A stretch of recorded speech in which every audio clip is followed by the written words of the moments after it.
દાહોદમાં આગામી સોમવારે એટલે કે 26 મેના રોજ ભારતના વડાપ્રધાન નરેન્દ્ર મોદી દાહોદની મુલાકાતે આવી રહ્યા છે। આ દાહોદની મુલાકાતને લઈ વહીવટીતંત્ર તેમજ પદાધિકારીઓએ પૂર્ણ જોશમાં તૈયારીઓ શરૂ કરી દીધી છે।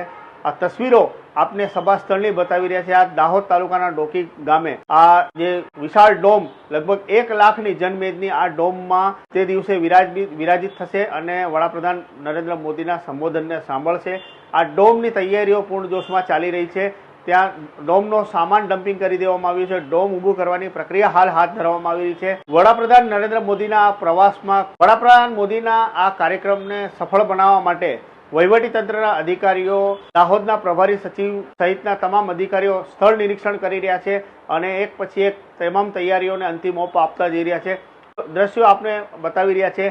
આ 3 જેટલા હેલીપેડ પણ અહીંયા તૈયાર કરવામાં આવ્યું છે, કારણ કે વડાપ્રધાન નરેન્દ્ર મોદીના સાથે એસપીજીનો કમાન્ડો પણ આવવાના છે, એટલે કે સ્વાભાવિક છે વડાપ્રધાનનો જ્યારે કાફલો આવતો ત્યારે તેમની સાથે 3 હેલિકોપ્ટર આવતા, એટલે આ જગ્યા આપ જોઈ રહ્યા છો। આ જગ્યાએ આગામી સોમવારના દિવસે 3 હેલિકોપ્ટરો ઉતરશે, જેમાં એકમાં વડાપ્રધાન નરેન્દ્ર મોદી હશે। દાહોદની મુલાકાતે આવી રહ્યા છે, ત્યારે દાહોદની મુલાકાત દરમિયાન તેઓ દેશના સૌથી શક્તિશાળી ઇન્જિન એટલે કે 9000 એચપીના લોકોમોટિવ એન્જિનના કારખાનાનું ઉદ્ઘાટન કરવા જઈ રહ્યા છે। સોમવારથી આ 120 કિલોમીટર પ્રતિ કલાકની ઝડપે ચાલનારો દેશનો સૌથી ઝડપી એન્જિનને દેશને સમર્પિત કરશે અને ત્યારબાદ ભારતીય રેલના પાટાઓ પર આ એન્જિન દોડશે। આગામી સમયમાં 1300 જેટલા એન્જિન બનાવવાના છે, તેની તૈયારીઓ શરૂ કરી દેવામાં આવી છે।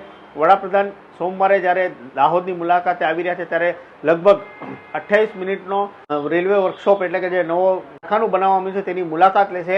આ દરમિયાન તેઓ ડોકી ખાતેથી રોડ મારફતે અહીંયા સભા સ્થળથી રોડ મારફતે રેલવેના કારખાનામાં આવશે, જેને જોઈને કદાચ આ એમનો રોડ શો પણ થઈ જાય તેવું લાગી રહ્યું છે, કારણ કે જે પ્રમાણે બેરિકેડિંગ કરવામાં આવ્યા છે, એસપીજીની સુરક્ષા પણ છે અને કદાચ વડાપ્રધાન નરેન્દ્ર મોદીની એક ઝલક દેખવા માટે દાહોદ તેમજ આસપાસના જિલ્લાઓમાંથી લોકો ઉમટી પડવાના છે, એટલે તૈયારીઓના ભાગરૂપે વહીવટીતંત્ર દ્વારા હાલ બેરિકેડ કરી દેવામાં આવ્યું છે અને આ સિવાય સ્માર્ટ સિટી તેમજ નગરપાલિકાના મળી કુલ 300 જેટલા કરોડના લોકાર્પણના કાર્યક્રમો થવાના છે। તેની સાથે સાથે ખાતમુહૂર્ત પણ અહીંયા કેટલીક યોજનાઓના કરવાના છે, એટલે આમ કહી શકાય કે વડાપ્રધાન નરેન્દ્ર મોદી આગામી 26 તારીખે એટલે કે સોમવારે આવવાના છે। તેની તૈયારીઓમાં વહીવટીતંત્ર યુદ્ધના ધોરણે કામ કરી રહ્યું છે। એક પછી એક બેઠકોનો દોર ચાલી રહ્યો છે અને આગામી 26મીના કાર્યક્રમને લઈને વહીવટીતંત્ર દ્વારા તમામ તૈયારીઓને અંતિમ ઓપ આપી દેવામાં આવ્યો છે।